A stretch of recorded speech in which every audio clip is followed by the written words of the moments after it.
বসন্ত উৎসবের সঙ্গে সেই প্রথম দিন থেকে যুক্ত থাকার সুবাদে আজও ডাক পেয়েছি এখানে। ভীষণ ভালো লাগছে যে অনেকদিন বাদে একটা সুন্দর সাংস্কৃতিক পরিমণ্ডল রবীন্দ্র ভবনে গড়ে উঠেছে। আগামী দিনে বসন্ত উৎসব আরো উত্তরোত্তর শ্রীবৃদ্ধি ঘটুক, কেননা এই মুহূর্তে বর্ষা চলছে কিন্তু তার দেখা নাই।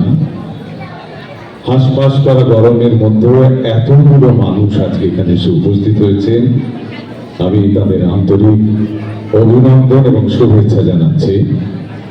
রবীন্দ্রনাথ এবং নজরুলকে আজকে প্রণাম জানানো হচ্ছে, শ্রদ্ধা জানানো হচ্ছে। আমি নজরুলের 1946 সালে বঙ্গীয় মুসলিম ইনস্টিটিউটে তার যে অভিভাষণ সেটাই পাঠ করছি। বন্ধুগণ, যে সওগাত আজ আপনারা আমার হাতে তুলে দিলেন, আমি তা মাথায় তুলে নিলাম। আমার সকল তনু মন প্রাণ আজ বিনার সুরে বেজে উঠেছে।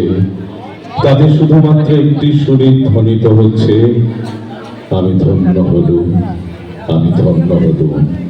আমার অভিনন্দিত আপনারা সেই দিনই করেছেন যেদিন আমার লেখা গান, আমার কবিতা আপনাদের ভালো লেগেছে।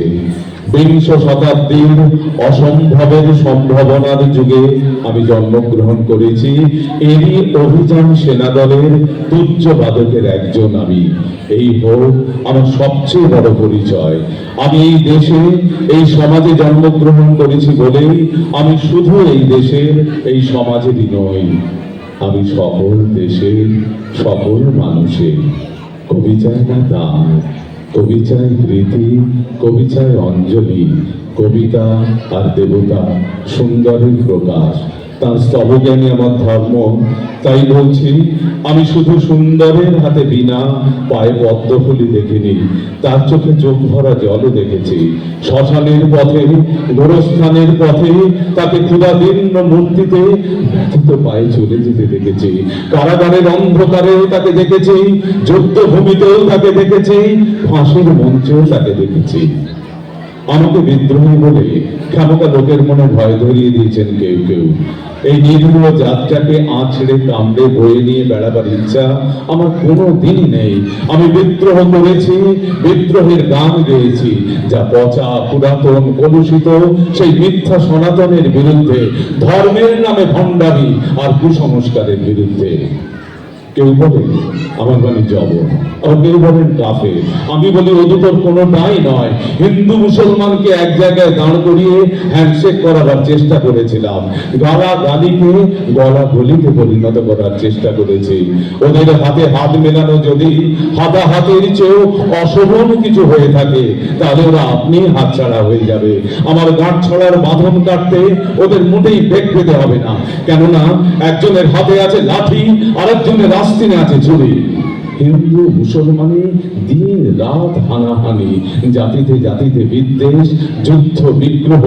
একদিকে অভাব, ঋণ, কঠোর দারিদ্র, অপরদিকে লোভী অসুরের চক্ষের ব্যাংকে কোটি কোটি টাকা পাষাণ স্তূপের মতো জমা হয়ে আছে। এই অসাম্য ভেদ জ্ঞান দূর করতেই আমি এসেছিলাম। আমি যশ চাই না, খ্যাতি চাই না, নেতৃত্ব চাই না, প্রতিষ্ঠা চাই না। জীবন আমার যত দুঃখময় হোক না কেন, আমি আনন্দের গান, বেদনার গান গেয়ে যাব, দিয়ে যাব নিজেকে নিঃশেষ করে, সকলের মাঝে বিলিয়ে, সকলের বাঁচার মাঝেই থাকবো আমি বেঁচে। এই আমার সাধনা, এই আমার ব্রত, এই আমার তপস্যা। রবীন্দ্রনাথ আমাকে প্রায় বলতেন, দেখ উন্মাদ, তোর জীবনে সেলির মতো, কিডসের মতো এক বিরাট ট্র্যাজেডি আছে, তুই প্রস্তুত হ।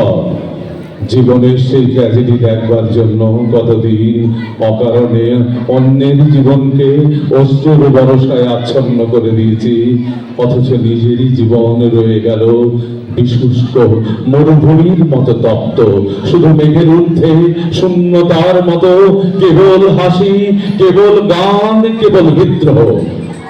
আমার বেশ মনে পড়ছে আমার জীবনের এক অভিজ্ঞতার কথা। আমার ছেলে মারা গেছে, আমার মন যখন তীব্র পুত্র শোকে ভেঙে পড়েছে, ঠিক সেই দিন সেই সময়ে আমার বাড়িতে ফুটেছে হাসনোহেনা ফুল। আমি সেই হাসনোহেনার গন্ধ প্রাণ ভরে উপভোগ করেছিলাম। আমার লেখা গান, আমার কবিতা, আমার জীবনের অভিজ্ঞতার মধ্য থেকে জন্ম নিয়েছে। যদি কোনো দিন আপনাদের প্রেমের প্রবল টানে আমাকে একাকিত্বের পরম শূন্য থেকে এই অসময় ধরায় নামতে হয়, সেদিন আপনারা মনে করবেন না আমি সেই নজরুল অনেক দিন আগেই মৃত্যুর খিড়কি দুয়ার দিয়ে পালিয়ে গেছে। পূর্ণত্বের তৃষ্ণা নিয়ে যে একটি অশান্ত তরুণ এই ধরায় এসেছিল, অপূর্ণতার বেদনায় তার বিগত আত্মা যেন স্বপ্নে আপনাদের মাঝে কেঁদে গেল। যদি বাঁশি আর না বাজে। আমি কবি বলে বলছি নে, আমি আপনাদের ভালোবাসা পেয়েছিলাম এই অধিকারে বলছি। আমায় আপনারা ভুলে যাবেন, আমায় আপনারা ক্ষমা করবেন। বিশ্বাস করুন, আমি কবি হতে আসিনি, আমি নেতা হতে আসিনি। আমি প্রেম দিতে এসেছিলাম, প্রেম পেতে এসেছিলাম। সেই প্রেম পেলাম না বলে আমি এই প্রেমহীন নিরস পৃথিবী থেকে নীরব ও অভিমানে চিরদিনের জন্য বিদায় দিলাম। যেদিন আমি চলে যাব সেদিন হয়তোবা বড় বড় সভা হবে, কত প্রশংসা, কত কবিতা বেরোবে আমার নামে। বিদ্রোহী, বীর, বিপ্লবী, দেশপ্রেমী, বিশেষণের পর বিশেষণ টেবিল ভেঙে ফেলবে থাপ্পড় মেরে বক্তার পরে বক্তা। সেই অসুন্দরের শ্রদ্ধা নিবেদনের শ্রাদ্ধ দিনে বন্ধু তুমি যেন যেও না। যদি পারো চুপটি করে বসে আমার অলিখিত জীবনের একটি কথা স্মরণ করো, কিংবা তোমার আঙিনায় বা আশেপাশে যদি পায়ে বেশ একটা ঝরা ফুল পাও, সেটা বুকের মধ্যে চেপে বলো, বন্ধু আমি তোমায় পেয়েছি। তোমাদের পানে চাহিয়া বন্ধু আর আমি ডাকিব না, কোলাহল করি সারাদিন মান, কারো ঘুম আমি ভাঙিব না। নিশ্চল নিশ্চুপ আপনার মনে পুড়িব একাকী গন্ধ বিধুরত। নমস্কার।